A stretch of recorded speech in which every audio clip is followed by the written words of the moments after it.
আজরাইল, আল্লাহ এই চারজন আমরা বাকি। আল্লাহ বলবে যাও ইযহাব ইনতালিক ইলা জিবরিল ওয়াকবাদ রূহা, জিবরাইলের রূহ কবজ করো। ইযহাব ইলা ইসরাফিল ওয়াকবাদ রূহা, ইসরাফিলের রূহ কবজ করো। ইযহাব ইলা মিকাইল ওয়াকবাদ রূহা, রূহ কবজ করো। ওই তিন ফেরেশতাও শেষ।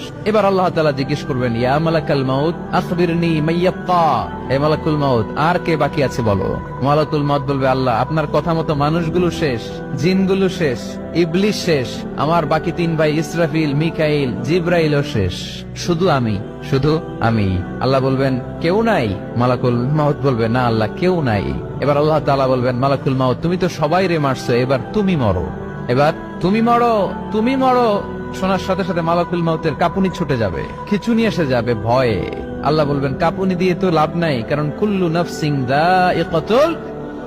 রব্বুল আলামিন বলবেন মালাকুল মাউত কেঁদো না, এটাই দুনিয়ার বিধান, আমি আল্লাহর দেয়া বিধান, এটাই জন্মালেই মরতে